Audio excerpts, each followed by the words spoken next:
할렐루야. 큐티 시작합니다. 에스겔 18장 1절에서 18절. 또 여호와의 말씀이 내게 임하여 이르시되 너희가 이스라엘 땅에 관한 속담에 이르기를 아버지가 신 포도를 먹었으므로 그의 아들이 이가 시다고 함은 어찌 됨이냐.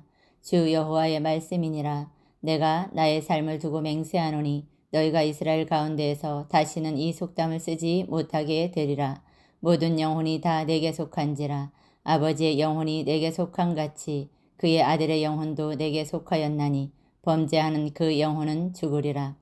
사람이 만일 의로워서 정의와 공의를 따라 행하며 산 위에서 재물을 먹지 아니하며 이스라엘 족속의 우상에게 눈을 들지 아니하며 이웃의 아내를 더럽히지 아니하며 월경 중에 있는 여인을 가까이 하지 아니하며 사람을 학대하지 아니하며 빚진 자의 저당물을 돌려주며 강탈하지 아니하며 줄인 자에게 음식물을 주며 벗은 자에게 옷을 입히며 별일을 위하여 구워주지 아니하며 이자를 받지 아니하며 스스로 손을 금하여 죄를 짓지 아니하며 사람과 사람 사이에 진실하게 판단하며 내 율례를 따르며 내 규례를 지켜 진실하게 행할진대 그는 의인이니 반드시 살리라.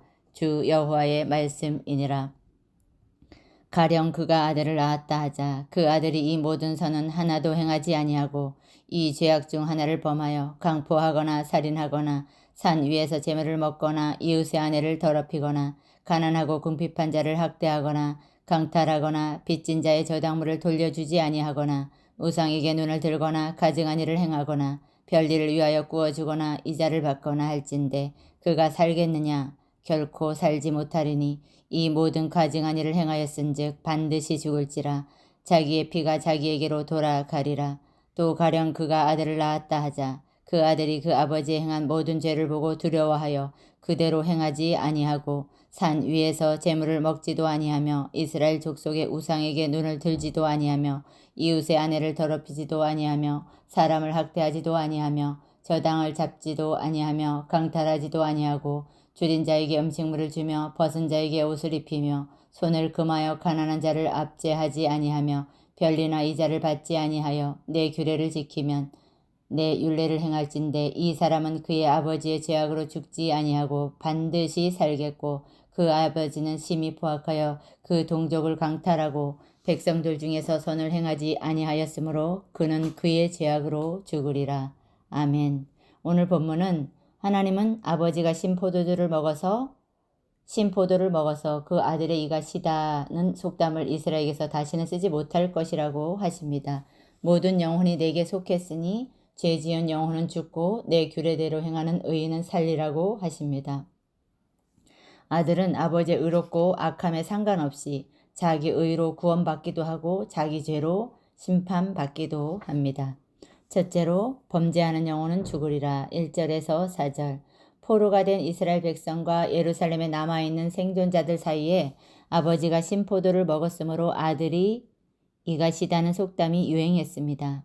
그들은 고통의 원인을 조상에게 돌리면서 바벨론의 포로로 끌려간 것이 조상의 죄 때문이라고 여겼습니다. 그러나 하나님은 너희가 다시는 이 속담을 쓰지 못하게 되리라고 하십니다. 여기에는 자신들의 죄와 잘못을 인정하지 않고 힘든 현실의 원인을 조상에게 돌리며 조상 탓을 하는 그들의 행동을 결코 받아들이지 않으시겠다는 하나님의 의지가 나타납니다.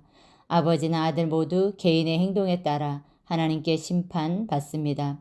나에게 찾아온 문제로 다른 사람을 탓하면서 책임을 전가하고 회피하는 것은 불신앙입니다. 적용 질문입니다. 내 죄는 보지 않고 다른 사람을 탓하며 잘못에 대한 책임을 전가하고 있지는 않습니까? 둘째, 하나님의 율례와 규례 5절에서 9절. 하나님은 그분이 보시는 의인은 어떤 사람인지 말씀해 주십니다. 그리고 의로운 삶을 살고자 사람이 행하고 금해야 할 16가지 행동을 언급하십니다.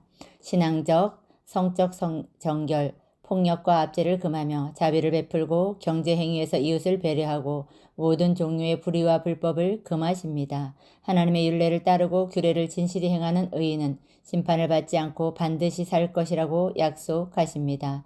우리에게 가르쳐 주시는 하나님의 율례와 규례는 우리 삶을 옥죄고 억누르는 것이 아닙니다. 그것을 지킬 때 우리는 거룩한 삶을 살 수 있습니다. 그러므로 하나님을 경외하는 의인의 말씀은 자기 마음에 새겨 순종하며 이웃에게 사랑을 행하는 사람입니다.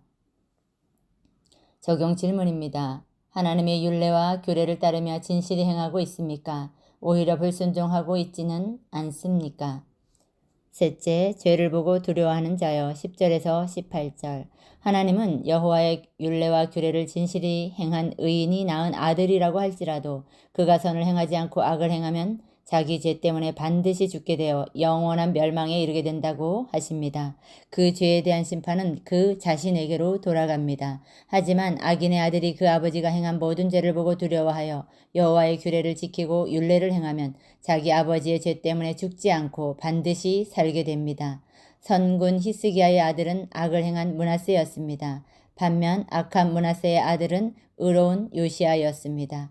부모님이 아무리 악한 행동을 할지라도 내가 여호와를 두려워하여 말씀을 따라 행한다면 하나님께 의로운 자라고 인정받을 수 있습니다. 적용 질문입니다. 죄악 가운데 있는 부모님을 비난하면서도 그대로 닮아 악을 행하지는 않습니까? 부모의 죄를 보고 두려워하여 말씀에 순종합니까? 기도하겠습니다. 거룩하신 하나님, 저의 죄를 인정하기보다 가족과 주위 사람을 탓하며 잘못에 대한 책임을 전가했음을 용서하여 주옵소서. 이제는 하나님의 율례를 지키며 진실이 따르고 행하게 하옵소서. 죄악에 빠져 잘못을 저지르고 부모님을 비난하기보다 그 죄를 보고 두려워하여 말씀에 순종하는 선을 행하도록 도와주시옵소서. 예수님의 이름으로 기도합니다. 아멘.